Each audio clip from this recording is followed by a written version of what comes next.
মিছিল মিটিং করে কি লাভ? সমাবেশ করে কি বোমাবর্ষণ থামাতে পারবে? এই প্রশ্নটি প্রায় প্রতিটি প্রতিবাদ এবং সমাবেশের পর শোনা যায়, বিশেষত যখন বিষয়টি গাজার মতো একটি জ্বলন্ত সংকটের সাথে যুক্ত হয়। অনেকেই মনে করেন, মিছিল করে কি হবে? ইসরায়েলকে আমাদের প্রতিবাদ শুনবে? তাদের প্রশ্নে যেন এক ধরনের হতাশা এবং অক্ষমতা প্রতিফলিত হয়। তবে আসুন এক পলকে দেখে নেই তাদের ভুল কোথায়। এটা সত্য যে একটি মিছিল বা সমাবেশ ইসরায়েলের হাতে যুদ্ধবিমান থামাতে পারবে না, গাজার আকাশে বোমার বিস্ফোরণ ঠেকাতে পারবে না। কিন্তু এই প্রতিবাদ, এই সমাবেশ, এই একত্রিত হওয়া, এটি শুধু একটি শহর বা একটি দেশের মধ্যে সীমাবদ্ধ নয়।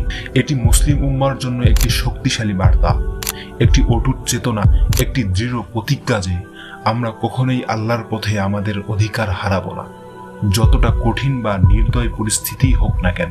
আমরা জানি এটি একটি যুদ্ধ নয় যেখানে সরাসরি সামরিক শক্তি দিয়ে সমাধান আনা সম্ভব, কিন্তু ইতিহাস জানায় এটি একটি আন্দোলন যেখানে প্রতিবাদ আমাদের একত্রিত করে, আমাদের শক্তি প্রদর্শন করে এবং আমাদের উদ্দেশ্য স্পষ্ট করে, যা মুসলিম উম্মার ঐক্য এবং শান্তির জন্য পথ তৈরি করবে।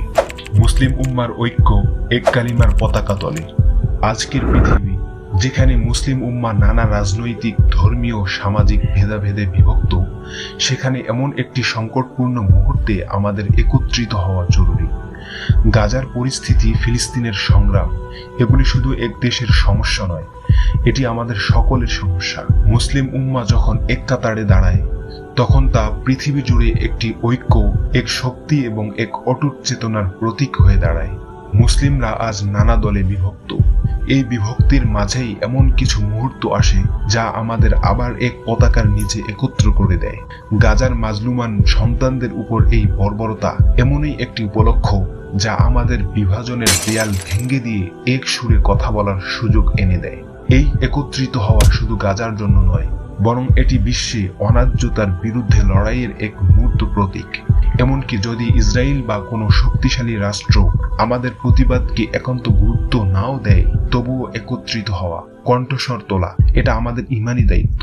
এমনকি যদি ইসরায়েল বা অন্য কোনো শক্তিশালী রাষ্ট্র আমাদের প্রতিবাদকে একান্ত গুরুত্ব নাও দেয়, তবুও একত্রিত হওয়া এবং কণ্ঠস্বর তোলা, এটা আমাদের ইমানি দায়িত্ব। এটি আমাদের একাত্মতার এবং সাহসের একটি প্রকাশ, যা আমাদের শত্রুর কাছেও পৌঁছায়। মিছিল এবং সমাবেশ একটি শক্তিশালী বার্তা।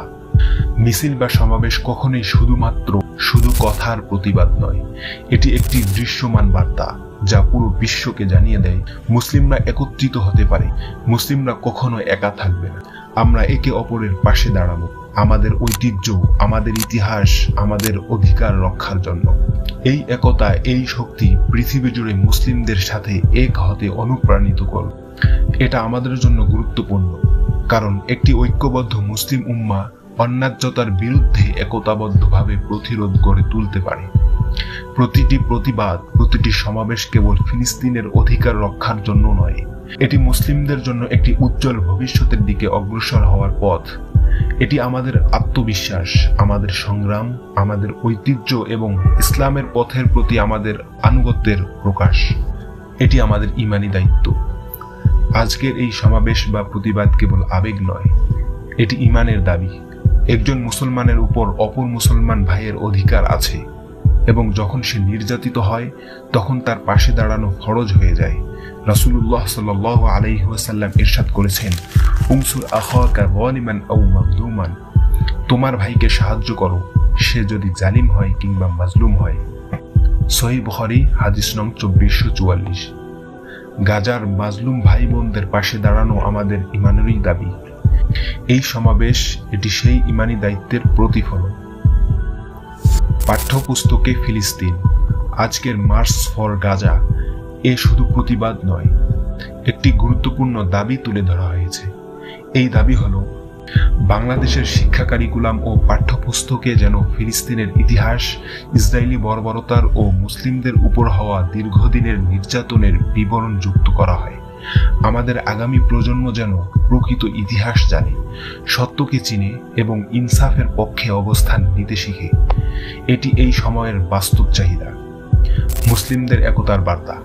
আমাদের প্রতিবাদ শুধু গাজার মানুষের জন্য নয়, বরং বিশ্বের অন্যান্য কাফের রাষ্ট্র এবং তাদের শাসক শক্তির জন্য একটি শক্তিশালী বার্তা হয়ে উঠবে।